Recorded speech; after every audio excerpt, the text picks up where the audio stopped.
Hello, this is Crypto Neptune, and in today's video, we're going to give an update on the Telcoin Bank Approval. As we've been patiently waiting since December, so let's go ahead and dive right into it. So I saw this tweet earlier by Crypto Dad, and he basically writes, "No big deal. Digital Asset Depository Charter request officially approved." So he has clips of the documents here, and he says, "Hey, go to nebraska.gov." and gives out some more information there. So pretty much what I did is once I got to nebraska.gov, I just typed in Telcoin Bank. So I typed that in and it's under untitled.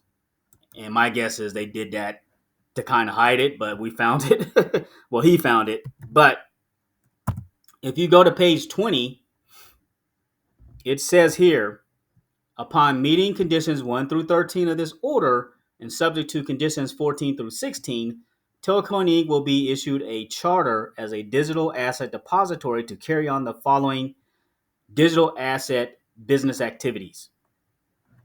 And it goes on to say here, issue stablecoins and hold deposits at a FDIC, insured financial institution which has a main chartered office in the state.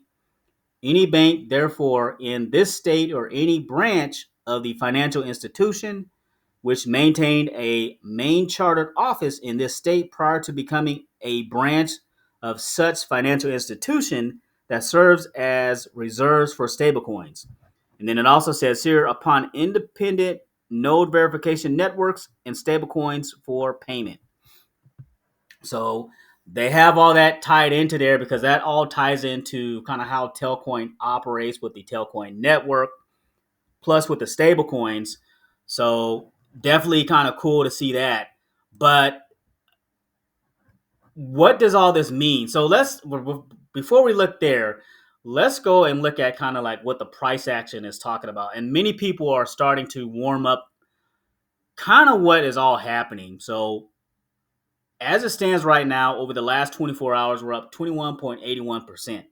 So we've seen a spike up, a little bit of a pullback, but I don't think people right now, first of all, some people are just finding out the information, but I don't think people understand the magnitude of what's going on. This is a legal digital asset depository bank that has regulated stablecoins, which are decentralized, meaning these are stablecoins for the people, no government control. So that's what people they don't understand yet. But this is a pretty big deal. And then as you can see, engagement for Telcoin anything is up 450K%. Mentors are up 1,000%.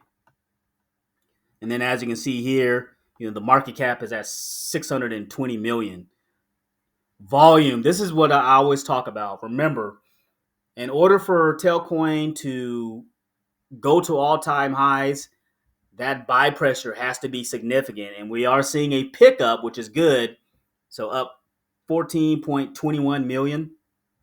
So it's good to see that volume trickling in. And as more and more people find out about this, this is a positive catalyst, in my opinion, because never been done before.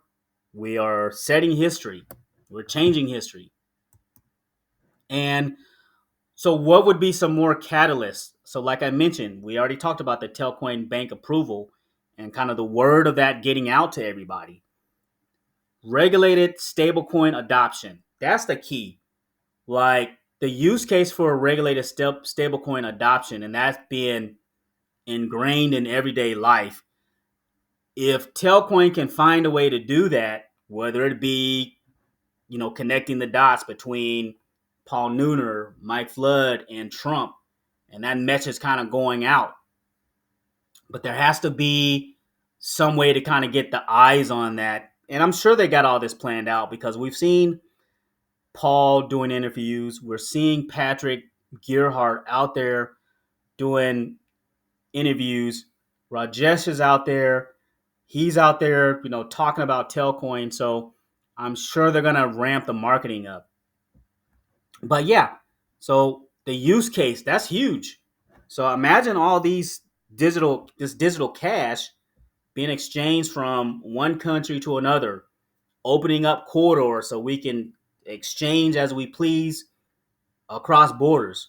But imagine all this coming to fruition. We have telecom partnerships. That's another catalyst that we're waiting on. Once we find out more telecom providers and who those partners are, like if we have a big time get far as a couple of those telecom provider partnerships, it's game over. But this is a big and I don't want to gloss over it, but the Telcoin Bank approval is a big deal, as we have set the stage far as the blueprint, far as what you need to do to become a regulated digital asset bank. Your digital cash needs to be backed 1-to-1. You need to have some sort of FDIC approval, which Telcoin has done. Your stablecoins need to be backed up by reserves. So they have went through all of that just to set the stage. So that could be a situation where people say, well, we want to invest in Telcoin because it is changing the way we do things. And I'm sure they're going to have a lot of companies reaching out. I'm seeing like a lot of big crypto guys. Here, let's go over to X real quick. Because I saw, let's see, crypto. I don't know if I can find them or not. Oh, wait, let's go back. Cryptos are us. I saw, if it's legit, let me go back and see if I can find it. Well, let me go to my profile. Did I put them in here? Oh, here it is right here. So, yeah, cryptos are us. Put this tweet out, and he says, Telcoin approved for its digital asset depository bank charter in Nebraska. Telcoin is one of the first federally regulated digital asset depository banks in America, or in the U.S., excuse me. Telcoin can now issue stablecoins and hold deposits at a FDIC corporation. And this is huge because you're also looking out for the consumer. So you're looking out for the consumer. But yeah, I'm seeing a lot of big accounts picking this news up. So the word is getting out. And as you can see here, Telcoin is trending. Everybody is talking about kind of what's happening with Telcoin. So in this video, that is essentially it. Here's what the chart looks like momentarily. And more upside could potentially happen here because this is big news as more and more of this leaks out to everybody in crypto. I want to thank you for listening and thanks for stopping by.